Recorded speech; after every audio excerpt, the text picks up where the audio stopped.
నేను కొన్ని రోజుల క్రితం ఒక మానసిక శాస్త్రవేత్త పుస్తకం చదువుతున్నా. చాలా బాగా అనిపించింది నాకు.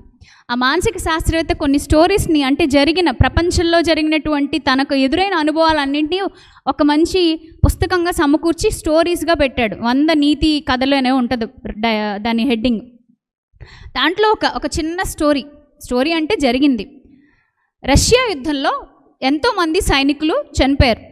హిట్లర్ 2వ ప్రపంచ యుద్ధం చేశాడు కదా, అలాంటప్పుడు ఎంతోమంది జర్మనీ యుద్ధంలో ఎంతోమంది చనిపోయారు. అలాంటప్పుడు ఒక సైనికుడు చనిపోయాడని వాళ్ళ అమ్మగారికి సమాచారం పంపించాలి. ఆ సైనికుడు చచ్చిపోయిన బట్టలు, అతని బ్యాడ్జ్ తీసుకుని వాళ్ళ అమ్మగారి దగ్గరికి మిగతా సైనికులు వెళ్ళారు. మిగతా సైనికులు వెళ్తే ముసలావిడ, ఒక 70 ఏళ్ళు పైన పడిన ఒక ముసలావిడ ఆ వస్త్రాలను తీసుకుని, ఆ బట్టలు తీసుకుని ఏంటిది అని అడిగింది. ఆవిడకి అర్థమైపోయింది. వాళ్ళు ఇచ్చేటప్పటికి అర్థమయ్యేసరికి, మీ కుమారుడు చనిపోయాడమ్మా, యుద్ధంలో పోరాటం చేసి, దేశం తరపున పోరాటం చేసి చనిపోయాడమ్మా అంటే, ఆవిడ 1 నిమిషం లోపలికి వెళ్ళిపోయింది. ఒక అరగంట వరకు రాలేదు. తలుపులు మూసుకుంది.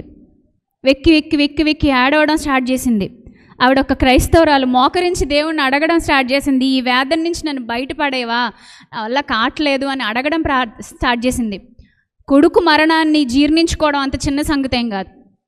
మొత్తానికి ఒక అరగంట ఆ బట్టలు అక్కడే పక్కన పెట్టి మొహం తుడుచుకుని బయటకు వచ్చి, నాయనా మీరు వేడివేడిగా ఏమైనా పానీయం తాగుతారా, మీకు చేసి పెట్టేవమంటారా అని అడిగిందట. వీళ్ళకి అర్థం కాలేదు. వీడికి పిచ్చెక్కిపోయిందేమో, కొడుకు చచ్చిపోయాడన్న వార్తని పిచ్చిక్కిపోయి మాకు వంట చేసి పెడతానంటుంది ఈవిడ అని అనుకున్నారు. నిజంగా ఏమేస్తే వస్తుందో ఈవిడ ఆ పానీయంలో అనుకుని బిక్కుమంటే ఎదురు చూస్తుంటే లోపలికి వెళ్ళి రుచికరమైన సూప్ ఒకటి తయారు చేసి వాళ్ళ ముందు పెట్టింది. భోజనం చేసి వెళ్ళండి అని చెప్పి లోపలికి వెళ్ళి వంటకు సిద్ధం చేస్తుందట. వీళ్ళకి ఏం అర్థం కావట్లేదు. చివరికి వచ్చారు.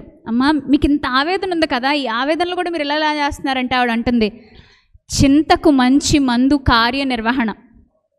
పనిలో పడిపోయామంటే బాధను మర్చిపోతాం. నా కొడుకు పనికి మాలినోళ్ళలాగా చావలేదు, దేశం కోసం చచ్చిపోయాడు. ఇప్పుడు నా కొడుకుని నేను మళ్ళీ గుర్తు చేసుకుని లోపల నా కొడుకుని కన్నీళ్ల రూపంలో నేను బయటికి తేలేను. ఏడవాల్సింది ఏడ్చేశాను. నా కొడుకు చేసింది మంచి కార్యం, దేశం కోసం ప్రాణాలు ఇవ్వడం అంటే చిన్న విషయం కాదు. ఇక మీదట నేను నా చుట్టుపక్కల ఉన్న ప్రజలకి ఏం మేలు చేయాలని ఆలోచించాలి. దానికోసం నన్ను నేను ప్రిపేర్ చేసుకోవాలి కదా. కాబట్టి నాకు పని ఉండాలి. కార్యనిర్వహణ చింతకు మంచి మందు. ఎవరైతే ఖాళీగా ఉంటారో వాళ్ళ మనసంతా పాడవుతూ ఉంటుంది. ఒక సామెత కూడా ఉంటుంది ఇంగ్లీష్లో అనుకుంటా, an idle man's brain is devil's workshop. తెలుగులో చెప్తాను, ఖాళీగా ఉన్న మనిషి బుర్ర దెయ్యాల దెబ్బ. అర్థం కావాలంటే, ఖాళీగా ఉన్న మనిషి బుర్ర ఏంటంట, దెయ్యాల దెబ్బ లాంటిదంట. నిజమే. ఎవరైతే పని పెట్టుకుంటారో, ఎవరైతే మైండ్కి ఉపయోగపడేది, సమాజానికి ఉపయోగపడేది పని అంటే, అంతసేపు కొంతమంది అంటున్నారు కదా, ఫోన్లో గేమ్స్ ఆడుతా కూర్చుని ఇది కూడా పనే కదా, లేదంటే అదేదో ఆటలు వచ్చినాయి అంట, డబ్బులు వస్తున్నాయంట అకౌంట్కి, ప్యాక్ ఆటలు బయటికి వెళ్ళి ఆడేవాళ్ళు ఉన్నారు. ఇప్పుడేంటంటే ఫోన్లోనే ఆడుతున్నారట, దానివల్ల డబ్బులు కూడా వస్తున్నాయట. ఇది కూడా పనే కదా అంటే, దానికి మరి అంత తెలివితేటలతో మాట్లాడితే మరి ఏం చెప్పలేం. పని స్వచ్ఛమైందై ఉండాలి, ఉపయోగకరంగా ఉండాలి, ముఖ్యంగా ప్రభువుకి మహిమ తెచ్చేదిగా ఉండాలి. అది నా జీవితమైనా నీ జీవితమైనా. ఒకనాడు యేసుక్రీస్తు ప్రభువారు తన శిష్యులతో మాట్లాడుతూ, అలాగే శిష్యుల్ని మాట్లాడిన మాటలు ప్రపంచానికి తెలియజేస్తూ ఒక సందర్భాన్ని తెలియజేశారు. లూకాసు వార్త, ఒకసారి ఆ అధ్యాయం దగ్గరికి వెళ్దాం. లూకాసు వార్త 17వ అధ్యాయము. లూకాసు వార్త 17వ అధ్యాయము 5 నుంచి ఒక ఉపమానాన్ని చెప్పారండి ఆయన. చూద్దాం, చూడండి. లూకాసు వార్త 17వ అధ్యాయము 5 నుంచి. అపోస్తలులు వచ్చి అడుగుతున్నారు, ఏమని? మా విశ్వాసం వృద్ధి పొందించు ప్రభువా అని అడిగారు. ఎప్పుడైనా మీరు ఇలాంటి ప్రార్థన చేశారా? ఎవరైనా ఉన్నారా అలా? Very good. నా విశ్వాసాన్ని కాపాడు తండ్రి అని ప్రార్థన చేశారా? Very good. నన్ను ఇంకా డెవలప్ చేయి, నాకు చాలా తెలియని విషయాలు ఉన్నాయి, కొన్ని విషయాలకు నేనేంటో తెక్కగా ప్రవర్తిస్తున్నాను, నా సొంత నిర్ణయాలనే ఫిక్స్ చేసుకున్నాను ప్రభా, నాకు సహాయం చేయి. ప్రార్థన చేశారా? దేవుడు స్వచ్ఛమైన హృదయంలో నుంచి వచ్చే ప్రార్థన ఆలకించడానికి ఆయన సంసిద్ధుడు. ప్రభు యొక్క చెవులు ఎటువైపు ఉన్నాయట? నీతిమంతుల ప్రార్థనల వైపు ఉన్నాయి. ఆయన కన్నులు వారి వైపు ఉన్నాయి. ఖచ్చితంగా దేవుడు ప్రార్థన ఆలకిస్తాడు. కానీ మన ప్రార్థనల లిస్టులో చాలా ఉంటాయేమో కదా, చాలా పర్థం లేని ప్రార్థనలన్నింటినీ లిస్టులో చేరుస్తారు అపోస్తలు. మనకు మాదిరి ప్రియులారా, మనకు యేసుప్రభువుతో పాటు కలిసి గడిపినటువంటి అద్భుతమైన ధన్యులు, వీళ్ళు అదృష్టవంతులు మన భాషలో చెప్పాలంటే. అసలు వాళ్ళతో ఆయన టైం స్పెండ్ చేసిన విధానం ఇదంతా మనం ఇలా నార్మల్గా చదువుకుంటూ వెళ్ళిపోతే పెద్దగా మనకు అర్థం కాదేమో. ఒకసారి ఆ కాలానికి వెళ్ళి వాళ్ళు కలిసి ఎలాగా గడిపేవారో ఆలోచించండి. అందుకే యేసుప్రభు వారికి ఒక పేరు వచ్చింది. ఆయన ఒకరికి స్నేహితుడు అనేసారు మొత్తానికి చరిత్రలోనే. పాపుల స్నేహితుడు.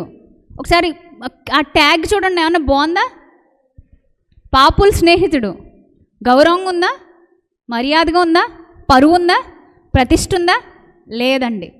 కానీ యేసుక్రీస్తు ప్రభువారు వెళ్ళి వాళ్ళ పక్కనే కూర్చునేవాడు. పాపుల స్నేహితుడు అని అనిపించుకోవడానికి ఆయన సిగ్గుపడలేదు. ఈరోజు నువ్వు నేను సిగ్గుపడతాం కదా. ఒకరిని మార్చడానికి ప్రయత్నించేటప్పుడు మనం ఎవరితోన్నా ట్రావెల్ చేయాలంటే గొప్పోళ్ళు అయి ఉండాలి.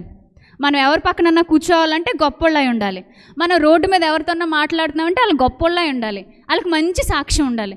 ఎవరైనా కొంచెం చెడ్డ సాక్ష్యం ఉన్న వాళ్ళతో మనం మాట్లాడుతున్నాం అనుకోండి, మన పిల్లలు మాట్లాడుతున్నారు అనుకోండి, మనం ఊరికే ఉరిమేసి కళ్ళతో చూస్తుంటాం వాళ్ళని.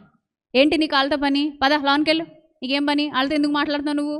అంటే మాట్లాడినంత మాత్రం అపవిత్రం అయిపోతావు అంటే అయిపోతావు అంతే. అలా ఉన్నాయి ఆలోచన విధానం. కానీ యేసుప్రభు వారు సమాజానికి ఇచ్చేటటువంటి గొప్ప పాఠం ఏంటంటే పాపుల స్నేహితుడు.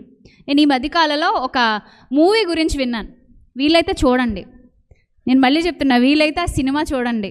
అదేంటంటే చూజన్ అని, యేసుక్రీస్తు ప్రభువారి శిష్యులతో గడిపినటువంటి, ఆయన శిష్యుల్ని ఎలా ఎంపిక చేసుకున్నాడు అనే ఒక అద్భుతమైన చాలా చక్కని భావయుక్తమైన, అంటే ఆయన ఎమోషన్స్ని బాగా క్యాచ్ చేశాడు డైరెక్టర్. 1-2 సీన్స్ చూశాను, నాకు చాలా బాగా అనిపించింది. తప్పకుండా చూడండి. శిష్యులతో స్నేహితుడిని ఎందుకు వచ్చిందో డైరెక్టర్ భలే అర్థం చేసుకున్నాడు. అసలు ఎంత కనెక్ట్ అయ్యారో యేసుప్రభువారు వాళ్ళతో కలిసి కూర్చోవడం, మాట్లాడుకోవడం, సరదాగా నవ్వుకోవడం. ఇలా అంటే మళ్ళీ ఇప్పుడు అంటారు చాలామంది కింద కామెంట్ చేసి, ఏది యేసుక్రీస్తు శిష్యులతో నవ్వినట్టు ఒక రెఫరెన్స్ ఇవ్వచ్చు అంటారు. నాకు ఎందుకంటే అలాంటి డిబేట్లన్నీ. నేను అలా యేసుప్రభుని హృదయపూర్వకంగా అర్థం చేసుకున్నాను. మీరు కూడా అర్థం చేసుకుంటే ఆనందపడతారు, లేకపోతే మీ ఇష్టం అంతే. కాకపోతే ఇక్కడ ఈ వచన ప్రకారం మనం చూస్తే అపోస్తలులు వచ్చి అంటున్నారు, ప్రభు మా విశ్వాసాన్ని వృద్ధి చెందించవా అని అడిగారు. అడిగినప్పుడు ఏం చెప్పారు ప్రభు?